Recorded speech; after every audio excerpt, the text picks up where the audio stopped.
আমি ফোনযোগে সংযুক্ত হৈছোঁ অলিম্পিক বিজয়ী বক্সাৰ লাভলীনা বৰগোহাঁইতে। লাভলীনা বৰগোহাঁই আমাৰ এই বাতৰিলৈ আপোনাক স্বাগতম জনাইছোঁ। আপোনাৰ এটা পোনপটীয়াকৈ এটা প্ৰশ্ন কৰিব বিচাৰিছোঁ। আজি এটা ভয়ংকৰ অভিযোগ উত্থাপন হৈছে যে ৰাষ্ট্ৰীয় চেম্পিয়নশ্বিপত আপোনাক অংশগ্ৰহণত বাধা প্ৰদান কৰিছিল বক্সিং সংস্থাৰ বিষয়ববীয়া সদ্য নিলম্বিত হেমন্ত কলিতাই।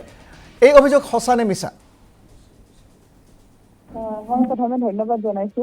যিটো কুৱেশ্যন আপোনালোকে কৰিছে, হয় নিশ্চয় যে আমি নেশ্যনেলৰ কাৰণে প্ৰিপেৰেশ্যন কৰিছিলোঁ, বাট টাইম একেবাৰে কম আছিলে। মই মাত্ৰ এসপ্তাহৰ টাইম পাইছিলোঁ। যেতিয়া নিউজটো ওলাইছে যে নেশ্যনেল হ'ব, তাৰপিছত কমচে কম আমি 12 দিনৰ টাইম আছিলে আমাৰ। ত' মই অফত আছিলোঁ আৰু মোৰ হেমন্ত ছাৰে কৈছিলে যে নেশ্যনেলটো খেলিবৰ কাৰণে। তেওঁ কৈছিলে যে নেশ্যনেল খেলক আৰু তেতিয়া নেক্সট ৱৰ্ল্ড কাপৰ কাৰণে মোৰ চান্স হ'ব, আৰু যিহেতু তাত গ'ল লাগিলে। কিন্তু পিছত আমি গম পালো যে ইলেকশ্যন হ'বলগীয়া হৈ আছে, আৰু যাৰ ফলত অলৰেডি 27 ষ্টেটে মানা কৰি দিলে খেলিবৰ কাৰণে নেশ্যনেল।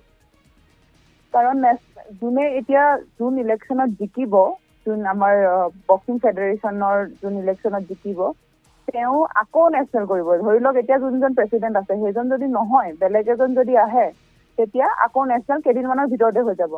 সম্ভাৱনা আছে যে এপ্ৰিল মাহতে আকৌ এটা নেশ্যনেল হৈ যোৱাৰ চান্স আছে। সেইটো কাৰণে অলৰেডি 27 ষ্টেটে মানা কৰি দিয়াৰ কাৰণে আমাৰ ষ্টেটেও মানা কৰিলে। আৰু ষ্টেটে যেতিয়া পাৰ্টিচিপেট নকৰে, মই অকলে ইণ্ডিভিজুৱেলি পাৰ্টিচিপেট কৰিব নোৱাৰোঁ। সেইটো এটা ৰিজন যি মই নেশ্যনেল পাৰ্টিচিপেট কৰা নাই। হয়, লাভলীনা, আকৌ সুধিব বিচাৰিছোঁ যে বক্সিং ফেডাৰেশ্যন অৱ ইণ্ডিয়াৰ সভাপতিৰ অভিযোগ আৰু আপোনাক ফোন কৰি বাধা প্ৰদান কৰিছিল হেমন্ত কলিতাই, এয়া কিমান সঁচা? এটা গুৰুতৰ অভিযোগ। মোক বাধা প্ৰদান কৰা হোৱা নাই। মোক ইণ্ডিভিজুৱেলি হেমন্ত ছাৰে কল কৰি পিনি নেখেলিবৰ কাৰণে কোৱা নাই। যদি আমাৰ ষ্টেটে পাৰ্টিচিপেট নকৰে, মই ইণ্ডিভিজুৱেলি পাৰ্টিচিপেট কৰিব নোৱাৰোঁ। ত' এইটো এটা হয়, নিশ্চয় মানা কৰিছে যে ষ্টেটখনে আমি নেখেলোঁ। যিহেতু আমি গোটেই ষ্টেটৰ এটাও প্লেয়াৰে পাৰ্টিচিপেট যেতিয়া কৰা নাই, তেনেহ'লে মই অকলে খেলিবতো নোৱাৰোঁ।